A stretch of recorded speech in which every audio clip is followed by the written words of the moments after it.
The story of Zacchaeus is incredible. We had a great time a few weeks ago talking about the story of Zacchaeus and how he's transformed in our Bible study a few weeks ago. And it was a really incredible story. And the thing I love about this story is that it's a story about restoration of unity. Zacchaeus is a character in our Bible who is the reject of the society within which he lives. He is the guy who's cast aside. He's the guy who is scorned and shunned, but yet Jesus comes.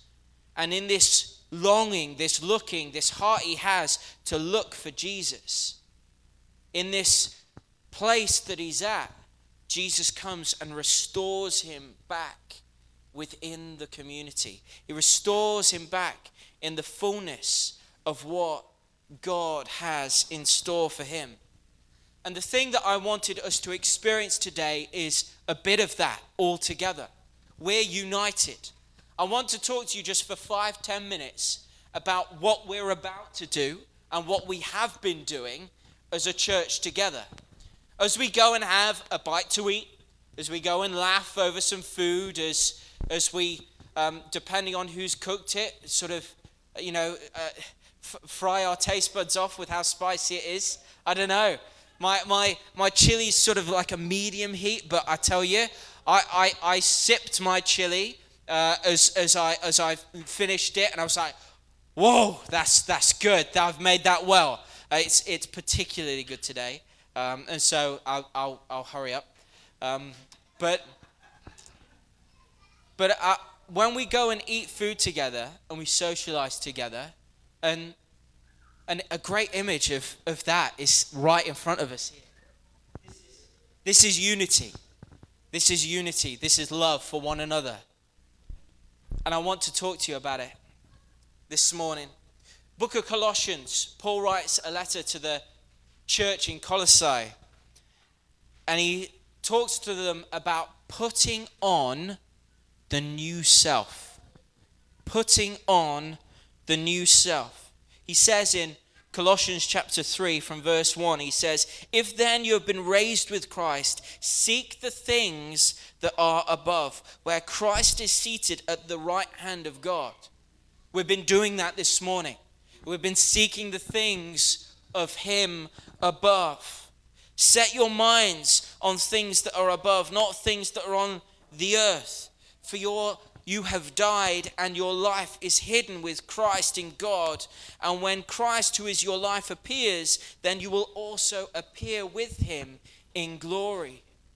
When we put on the new self, there is the glory of God that wants to stir in our hearts and lift us out of where we've been living. Lift us out of where we've been living. Put to death, therefore, he carries on, what is earthly in you: sexual immorality, impurity, passion, evil desire, covetousness, which is idolatry. On account of these, the wrath of God will come. But in these you too once walked when you were living in them, but now you must put them all away: anger, wrath, malice, slander, obscene talk from your mouth.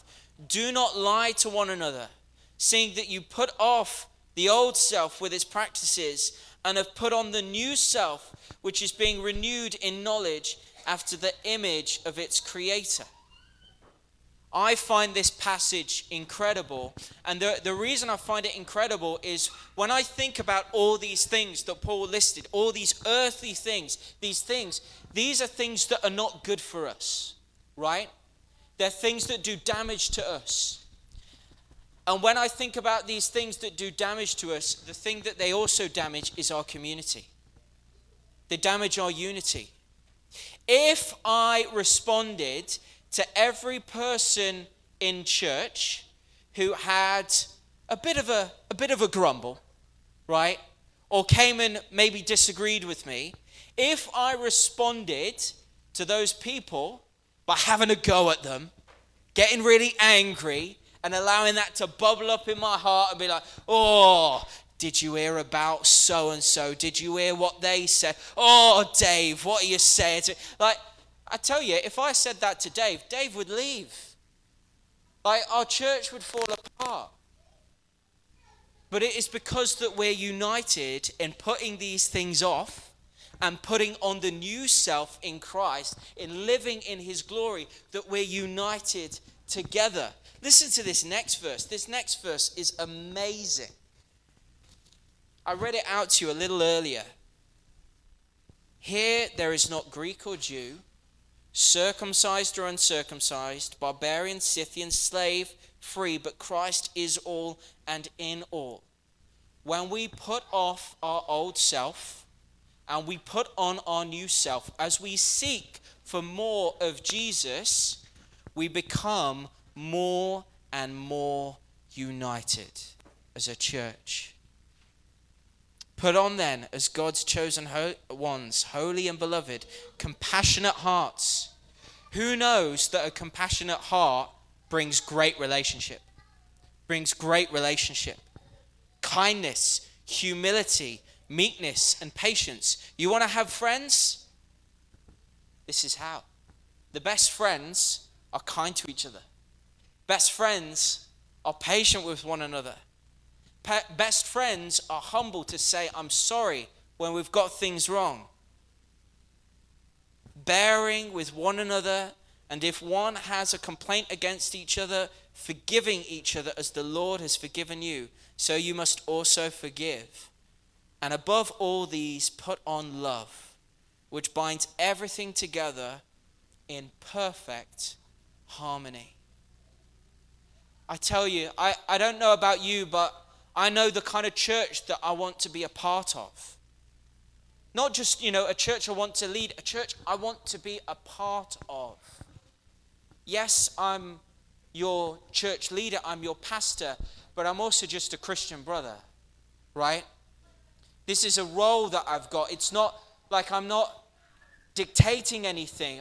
I want us to do Christian life and community together. And so we must take off our old self and put on our new self. And as we put on our new self, the unity in the church will grow and grow and grow, because the thing that will be uniting us will be Christ and his righteousness and his holiness.